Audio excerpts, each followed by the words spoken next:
Il existe un livre dans l'Ancien Testament que les historiens et les théologiens n'ont jamais fini de se disputer. Pas parce qu'il est obscur, mais parce qu'il est troublant de précision. Ce livre, c'est le livre de Daniel. 600 ans avant notre ère, au cœur de l'Empire babylonien, un jeune homme d'origine judéenne rédige, ou se voit attribuer, des visions d'une portée extraordinaire. Des visions qui décrivent des empires successifs, des guerres entre rois du Nord et du Sud, des alliances trahies, des puissances montantes et déclinantes. Et certains lisent dans ces pages quelque chose qui ressemble, de façon troublante, à une carte géopolitique du Moyen-Orient d'aujourd'hui. Avant d'aller plus loin, une précision s'impose, et nous la maintiendrons tout au long de cette narration. Ce que nous faisons ici, ce n'est pas de la prophétologie au sens évangélique du terme. Ce n'est pas de la divination. C'est une exploration intellectuelle sérieuse, à la croisée de l'histoire ancienne, de l'exégèse biblique, c'est-à-dire l'interprétation rigoureuse des textes sacrés, et de l'analyse géopolitique contemporaine. Le livre de Daniel est daté différemment selon les écoles. Les théologiens conservateurs, qui prennent le texte au mot, le placent au VIe siècle avant notre ère, du temps du roi babylonien Nabuchodonosor II, qui régna de 605 à 562 avant Jésus-Christ.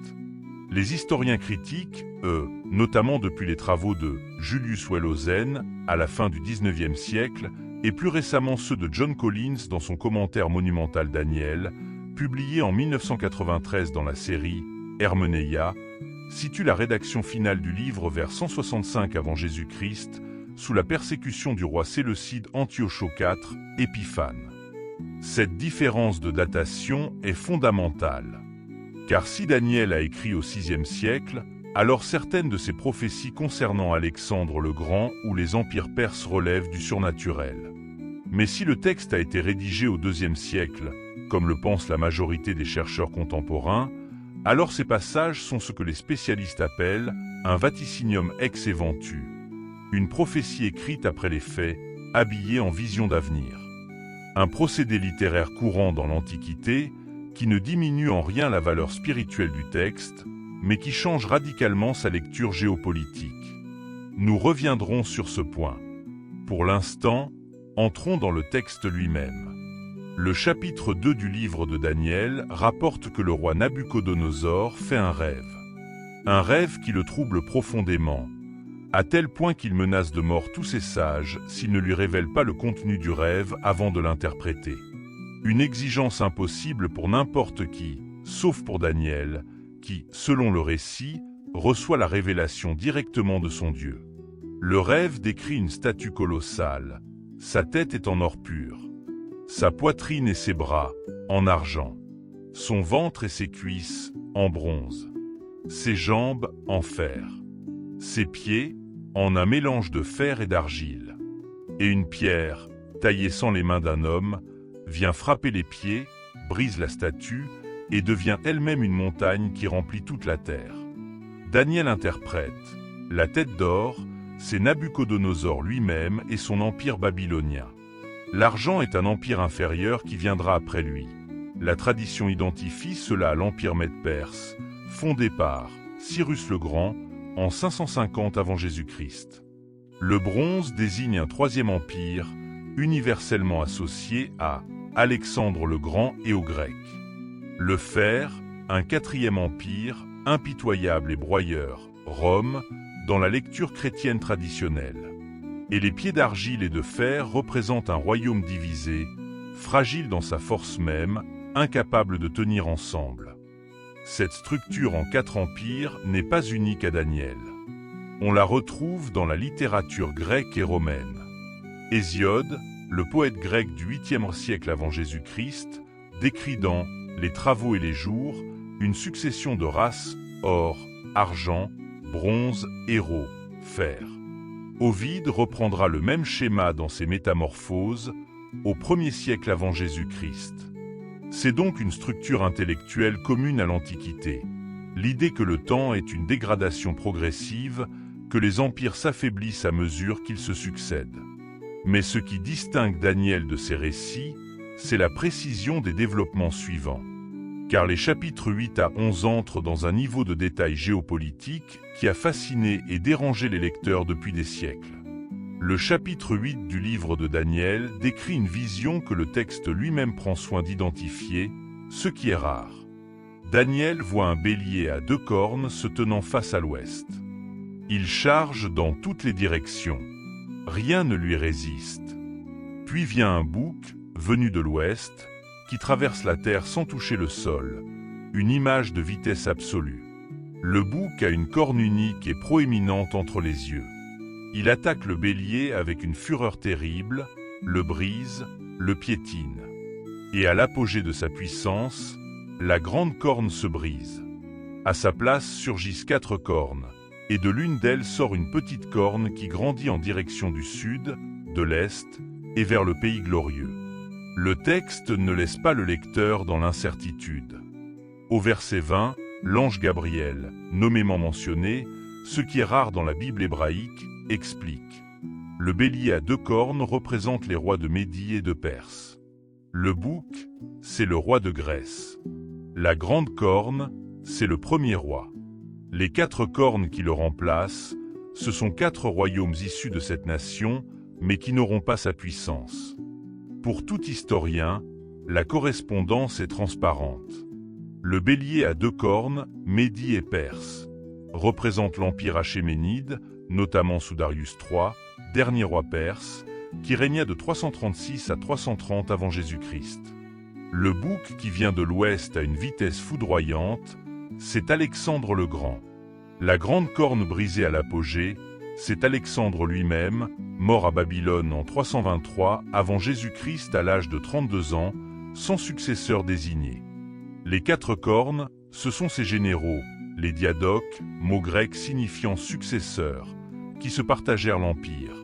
Ptolémée en Égypte, Séleuco en Syrie et en Perse, Cassandre en Macédoine, Lysimaque en Thrace.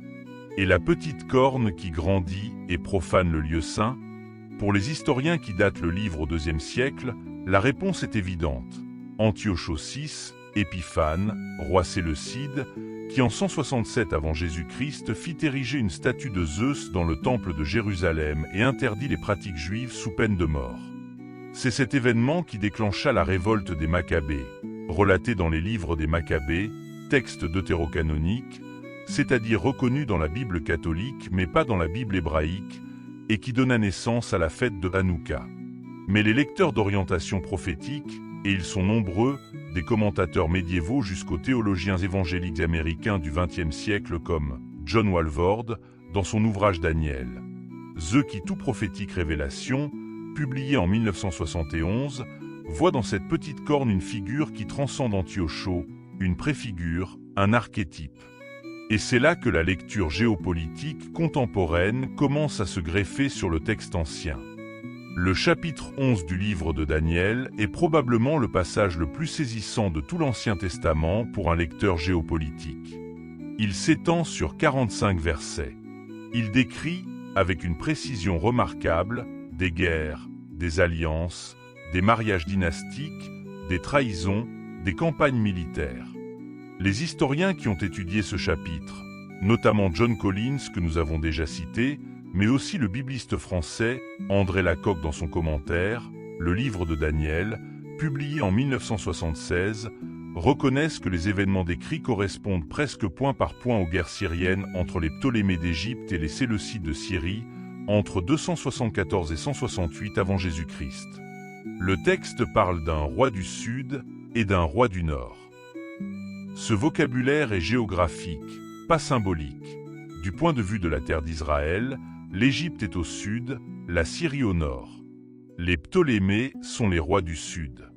Les Séleucides sont les rois du nord. Voici quelques correspondances que les historiens établissent. Le verset 6 mentionne une alliance scellée par le mariage d'une fille du roi du sud donnée au roi du nord. L'histoire retient que Bérénice, fille de Ptolémée II, Philadelphe, fut donnée en mariage à Antiochos II, Théos vers 252 avant Jésus-Christ pour mettre fin à la deuxième guerre syrienne. Mais Antiochos répudia sa première femme, Laodice, pour ce mariage.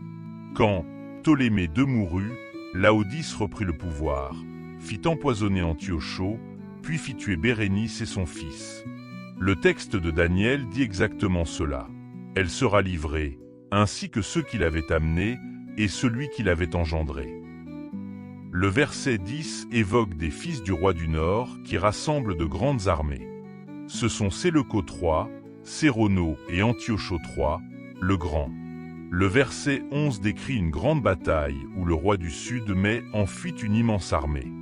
C'est la bataille de Raphia, en 217 avant Jésus-Christ, où Ptolémée IV, Philopator écrasa Antiochos III, avec une armée de 70 000 fantassins, 5 000 cavaliers et 73 éléphants, selon Polybe, l'historien grec du IIe siècle avant Jésus-Christ, dans ses histoires, livre 5.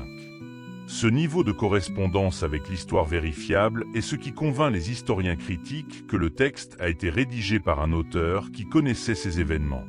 C'est aussi ce qui fascine les lecteurs prophétiques, car à partir du verset 36, le texte semble basculer dans une description qui dépasse Antiochos IV. Le roi devient une figure plus abstraite, plus absolue, qui s'élève au-dessus de tout Dieu, qui ne tient compte d'aucun Dieu de ses pères, et qui dressera ses tentes palatiales entre la mer et la montagne du Saint Glorieux. C'est là que la lecture se bifurque. Et c'est là que la géopolitique contemporaine entre en jeu.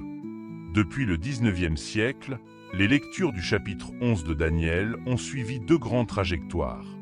La première est académique. Elle lit Daniel comme un document historique du IIe siècle avant Jésus-Christ, rédigé pour encourager les Juifs persécutés par Antiochos IV, Épiphane. Dans cette lecture, les prophéties des versets 36 à 45 qui semblent ne pas correspondre à l'histoire d'Antiochos, notamment sa mort, qui ne se déroula pas comme décrit, sont interprétées soit comme des erreurs du rédacteur, soit comme des développements apocalyptiques intentionnellement non réalisés, destinés à entretenir l'espérance. C'est la position, notamment, du bibliste allemand Klaus Koch dans son ouvrage « Das Buch Daniel », publié en 1980. La seconde trajectoire est prophétique, et elle a connu un regain extraordinaire à partir de la création de l'État d'Israël en 1948. Des théologiens et des commentateurs, principalement américains et évangéliques, mais aussi catholiques et juifs orthodoxes, ont commencé à lire la géographie de Daniel comme une carte du Moyen-Orient contemporain. Le roi du Sud n'est plus les Ptolémées, c'est l'Égypte ou, plus largement, le monde arabe sunnite. Le roi du Nord n'est plus les Séleucides, c'est la Syrie, ou la Russie, ou l'Iran chiite, selon les époques et les lecteurs. Cette lecture n'est pas nouvelle. Elle a des précédents anciens. Hippolyte de Rome, théologien chrétien du IIIe siècle après Jésus-Christ, dans son traité sur le Christ et l'Antéchrist, identifiait déjà le 4e royaume de Daniel à Rome et lisait dans la petite corne une figure de l'Antéchrist à venir. Jérôme de Stridon, Saint Jérôme, traduisit la Bible en latin au IVe siècle et dans son commentaire sur Daniel rédigé vers 407 après Jésus-Christ, fut le premier à proposer l'idée que les prophéties de la fin du chapitre 11 s'appliquent à une figure eschatologique future, distincte d'Antiochos IV. Ce qu'il faut comprendre, c'est que l'exégèse de Daniel n'est pas un débat récent. C'est un débat qui dure depuis 2000 ans, qui a mobilisé des esprits comme Isaac Newton. Oui, le même Newton, lequel consacra plus de pages à l'interprétation de Daniel et de l'Apocalypse qu'à la physique. Son manuscrit, Observation Thepone, The Prophecy of Daniel and the Apocalypse of Saint John, publié à titre posthume en 1733, est un document fascinant, à la croisée du génie mathématique et de la conviction prophétique. Alors, que dit-on aujourd'hui du texte de Daniel quand on regarde le Moyen-Orient ? Soyons précis sur ce que nous affirmons et sur ce que nous ne prétendons pas. Nous n'affirmons pas que le livre de Daniel a été écrit pour décrire le conflit israélo-palestinien, la guerre en Syrie, les tensions entre l'Iran et l'Arabie saoudite ou l'intervention russe au Moyen-Orient. Ce serait une affirmation extraordinaire qui exigerait des preuves extraordinaires. Ce que nous pouvons affirmer, en revanche, c'est que la structure géopolitique décrite dans Daniel, une terre centrale, coincée entre deux puissances antagonistes, l'une au nord, l'autre au sud, dans une région qui a toujours été un couloir de conquête, correspond à une réalité géographique et stratégique qui n'a pas changé en 3000 ans. La terre d'Israël, ce couloir étroit entre la Méditerranée et le désert, a toujours été le lieu où les empires se rencontrent. Avant notre ère, c'étaient les Égyptiens et les Hittites, puis les Assyriens et les Babyloniens, puis les Ptolémées et les Séleucides. Aujourd'hui, ce sont d'autres forces, d'autres noms, mais la même logique. L'Iran, au nord-est, cherche un accès à la Méditerranée via l'Irak, la Syrie et le Hezbollah au Liban. Les monarchies du Golfe, au sud, cherchent à contenir cette expansion. Et Israël, redevenu acteur étatique depuis 1948, se retrouve au cœur de cette configuration que les anciens auraient reconnue immédiatement. Ce n'est pas de la prophétie, c'est de la géographie. Et le livre de Daniel, qu'il ait été rédigé au VIe ou au IIe siècle avant Jésus-Christ, décrit une dynamique géopolitique structurelle qui précède nos conflits modernes et les survivra probablement. Ce qui est fascinant, et c'est là que la réflexion s'approfondit, c'est que les acteurs de ces conflits, eux-mêmes, lisent souvent Daniel. Les dirigeants iraniens se réfèrent régulièrement aux prophéties bibliques et coraniques pour légitimer leur expansion régionale. Les responsables politiques israéliens font appel à des textes anciens pour justifier leurs frontières. Des évangéliques américains, parmi les soutiens les plus constants de la politique étrangère américaine au Proche-Orient, sont directement influencés par une lecture dispensationaliste de Daniel. Le dispensationalisme étant une doctrine théologique née au XIXe siècle, développée par John Nelson Darby, à partir de 1830, qui découpe l'histoire en dispensations, c'est-à-dire en époques divines distinctes, et lit les conflits actuels comme des signes prophétiques. Ce n'est donc pas seulement une question académique, c'est une question politique. Les textes anciens façonnent les décisions contemporaines. Alors, que fait-on de Daniel? On ne peut pas, intellectuellement, prétendre que le livre de Daniel est une carte routière du XXI siècle. Ce serait forcer des correspondances, projeter nos angoisses sur un texte ancien pour lui faire dire ce que nous voulons entendre. Un travers que les historiens appellent l'anachronisme et que les psychologues pourraient appeler la pareidolie intellectuelle, voir des visages là où il n'y a que des nuages. Mais on ne peut pas non plus balayer d'un revers de main la densité historique de ce texte, ni la permanence des structures qu'il décrit. La géopolitique du Moyen-Orient a une mémoire longue. Les rivalités entre puissances du Nord et du Sud, entre empires continentaux et puissances maritimes, entre civilisations qui se disputent les mêmes routes commerciales et les mêmes cols montagneux, ne sont pas nées avec nos journaux télévisés. Elles ont des racines millénaires. Ce que Daniel nous offre, finalement, ce n'est peut-être pas une prophétie au sens strict. C'est une grammaire. Une façon de lire le monde qui traverse les siècles. Une grammaire qui dit « là où il y a un carrefour, il y aura des empires.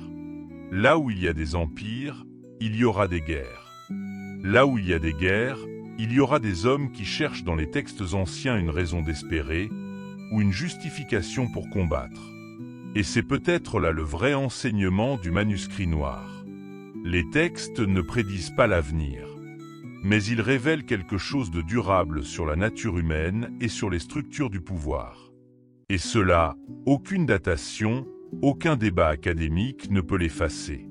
Voilà pour aujourd'hui. Si cette vidéo vous a donné matière à réfléchir, à questionner, à chercher, c'est tout ce que le manuscrit noir vous demande. À la prochaine. N'oubliez pas de vous abonner et de nous laisser un pouce bleu. Nous aimerions lire vos pensées et vos idées dans l'espace réservé aux commentaires.